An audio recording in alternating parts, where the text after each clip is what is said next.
On close, I'm Marley Caden. Bitcoin jumped to another all-time high today, topping $119,000. Joining us now to discuss that move is Phil Strebel, the chief market strategist for Blue Line Futures. Phil, great to have you with us. As always, we have to kick things off talking about Bitcoin. We always talk, how high can it go? Well, it went even higher. We've got a new high today. What are your thoughts?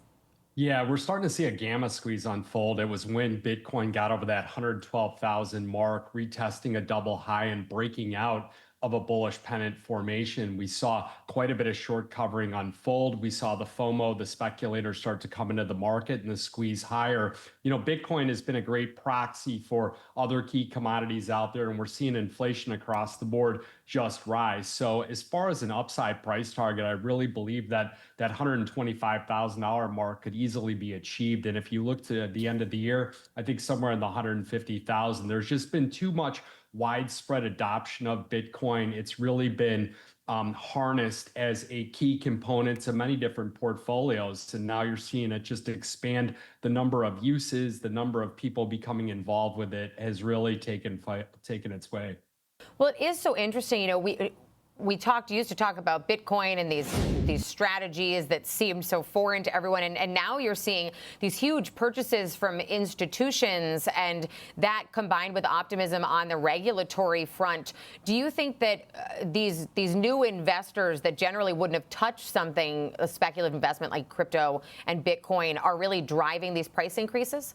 Yeah, what I think is happening is that you get the dynamic and the change from something like a traditional, very, very conservative 60-40 portfolio. And with all the political, the geopolitical, things that we've seen over the years, over the last couple of years, the rise in inflation, this is where people start to really get a little bit more constructive on their portfolios. They look at starting to add things like gold, like crude oil, like Bitcoin, just small slivers to the different buckets in their asset classes. And what they tend to see is that they have better performance, they've got wider diversification, and they have staying power in these types of markets. They don't want to be left in the dust like what we've seen with the 60-40 portfolio have over the last few years.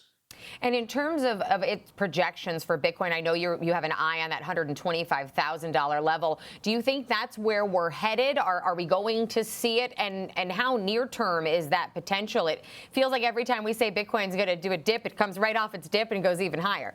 So yeah, the situation right now is that you look at a few different things. One, every trader out there should have average true range on their screen, on their charts. And you can see on a daily basis that the rolling 14-day average true range for Bitcoin is about $3,000. So to hit something like 125,000 could happen in theory in next week. The other thing is that we do have inflation data coming out next week, and all these inflation products have just done well, and Bitcoin is one of those that's really led the charge and is continuing to move higher.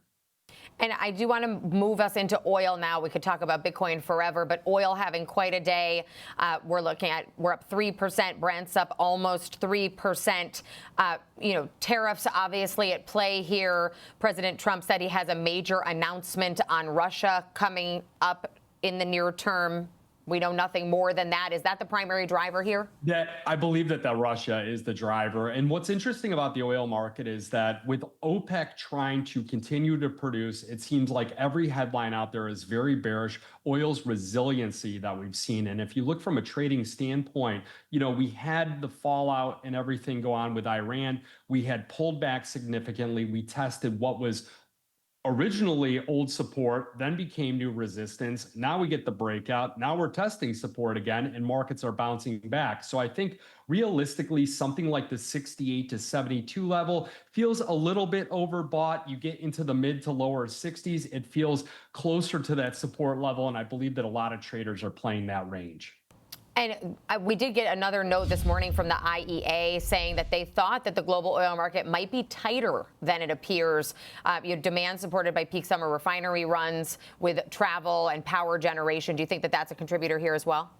It's the energy demand, and energy demand is just broadly increasing across the scope. And you look at some of the key commodities involved with that, some of the renewables, things like grid spending, look at copper prices, look at silver prices hitting their highest level since 2011. That's a major component when it comes into solar. You're seeing premiums for silver and other key commodities rising, where the London spot market is tightening, borrowing costs are increasing. You look at President Trump announcing the 35% tariff on Canadian goods.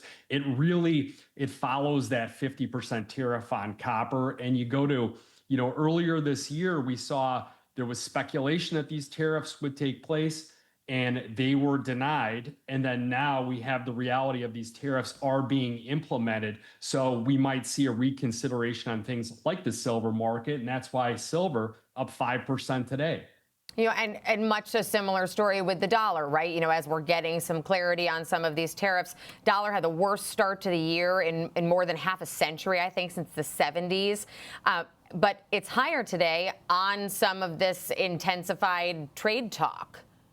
So the dollar, the interesting thing about that is we've seen a bounce off these lows. In markets, they do bounce from oversold territory. Next week, we're going to have the core CPI forecasting a 0.3% increase versus the previous month. We're also going to see the year-over-year number change. You look at PPI data, that's supposed to come in hotter than expected. And what happens is you get rising inflation. You look across the board at the commodities, how much they've jumped here, significant increase across the board. The Federal Reserve is completely handcuffed. Jerome Powell, I feel bad for him. He can't cut rates when you have rising inflation like this, despite what the administration says for him to do. And that's where the dollar index firms up a bit. That's where yields continue to rise. And that's where we see, these problems take wave with what's going on. Yeah, certainly a position we're all watching right now as we wait for some of this hard data to come out. We're in a quiet period, waiting for earnings to kick off, waiting for some of that inflation data.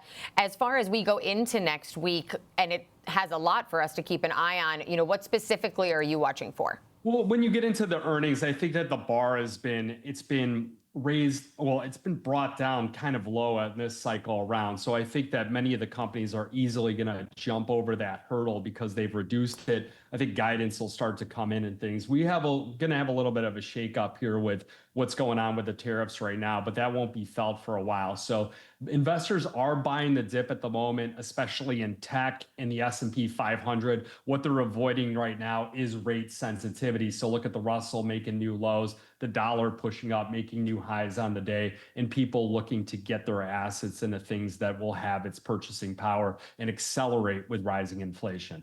Well, Phil, we appreciate you joining us as always. That's Phil Strebel from Blue Line Futures. And